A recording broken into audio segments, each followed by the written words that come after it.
Assalamualaikum warahmatullahi wabarakatuh. Kembali lagi di pembelajaran tematik kelas 5. Kali ini kita akan belajar tema 8, subtema 2, pembelajaran yang kedua. Namun, sebelum kita memulai pembelajaran, jangan lupa tekan tombol like dan tombol subscribe ya. Nah, mari kita berdoa terlebih dahulu. Berdoa menurut agama dan keyakinan masing-masing dimulai. Berdoa selesai.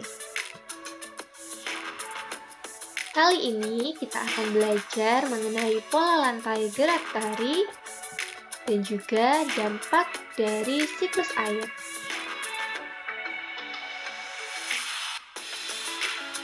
Perubahan lingkungan juga mempengaruhi budaya, termasuk tarian. Meskipun demikian, perubahan tersebut tetap mengikuti aturan dasar tari. Salah satunya yaitu pola lantai.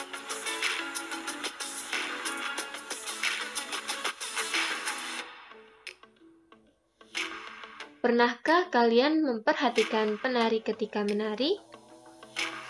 Penari kadang bergerak ke kiri, ke kanan, maju, mundur, atau membentuk lingkaran, seolah sudah mengetahui ke arah mana harus bergerak mengikuti garis imajiner. Garis imajiner yang dilalui oleh penari saat melakukan gerak tari itulah yang disebut dengan pola lantai. Pola lantai dibagi menjadi dua. Yang pertama, garis lurus.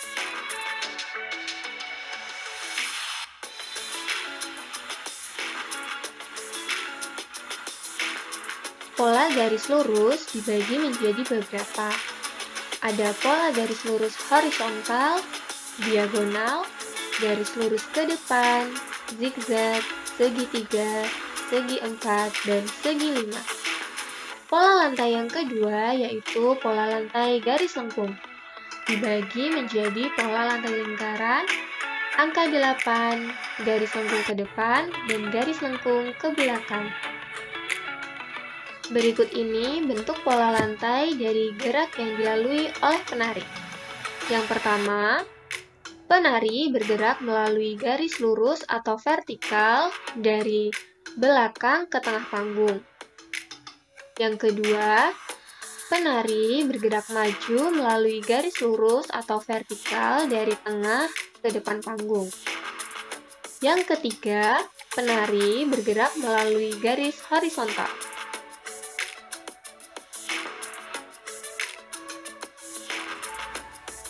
Yang keempat, penari bergerak membentuk garis diagonal dari sudut panggung ke tengah panggung. Yang kelima, penari bergerak melalui garis diagonal dari tengah ke sudut panggung. Dan yang keenam, penari bergerak melalui garis melingkar. Selanjutnya, bentuk pola lantai yang dibuat formasi oleh penari. Yang pertama, formasi penari membentuk pola lantai vertikal. Lalu, yang kedua, formasi penari membentuk pola lantai horizontal. Yang ketiga, formasi penari membentuk pola lantai diagonal. Yang keempat, formasi penari membentuk pola lantai silang.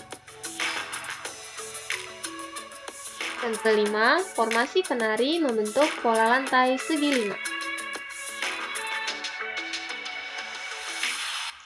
Dan yang keenam, formasi penari membentuk pola lantai lingkaran.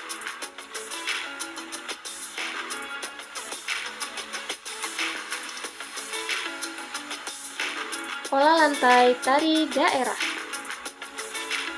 Coba perhatikan tari saman berikut ini. Nama tarian berikut ini adalah tari saman. Asal tarian ini dari Aceh. Pola lantai yang digunakan adalah diagonal. Nah, di sini dapat kita lihat ada anak panah berwarna merah. Anak panah ini merupakan arah hadap dari penari.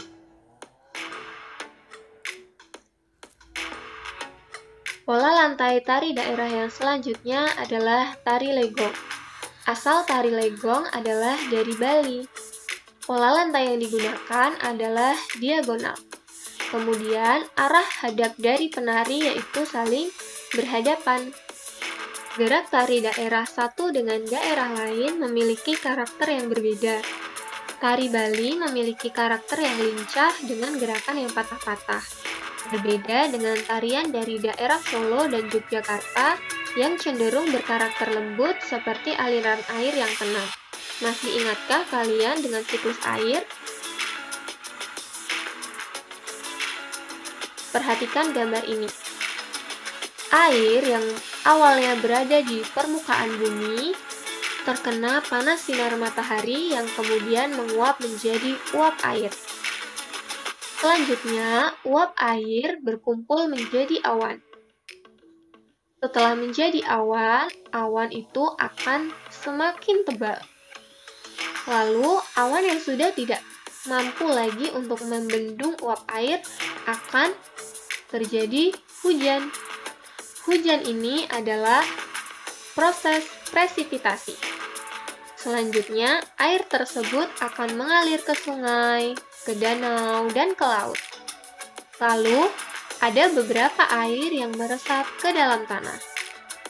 Begitu seterusnya sehingga membentuk siklus air. Pada proses presipitasi atau turunnya hujan, air yang jatuh akan terserap ke dalam tanah. Air tersebut akan menjadi cadangan air tanah. Air tanah lebih bersih karena disaring oleh tanah dan akar-akar tumbuhan di sekitarnya. Sedangkan air yang tidak terserap ke dalam tanah akan mengalir di permukaan, seperti di selokan, sungai, danau, dan laut. Air ini lebih kotor karena mengandung lumpur dan berbagai material tanah yang ikut tergerus ketika mengalir di permukaan. Pada musim kemarau, air hujan yang turun menjadi berkurang. Air hujan yang turun biasanya langsung diserap oleh tanah menjadi air tanah. Jika air sungai dan danau surut, akan menyebabkan berkurangnya penguapan air sebagai pembentuk titik-titik air di awan. Akibat dari semakin sedikitnya awan adalah semakin berkurangnya curah hujan. Oleh karena itu, sumur-sumur penduduk menjadi kering.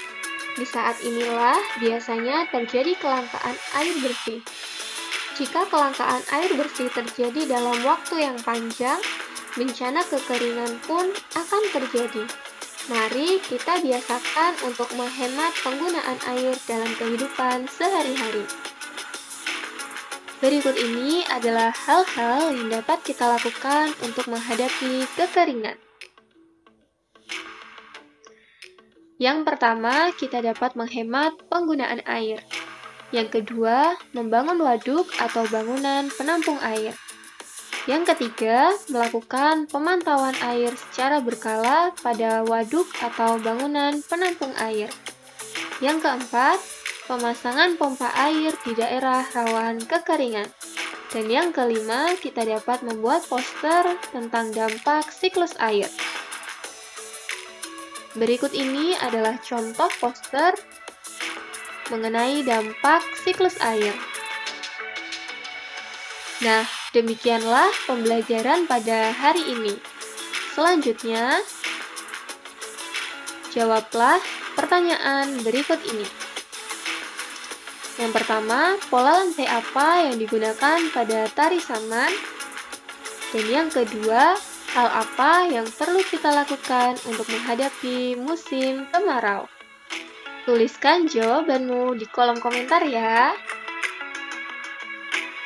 Terima kasih, selamat belajar.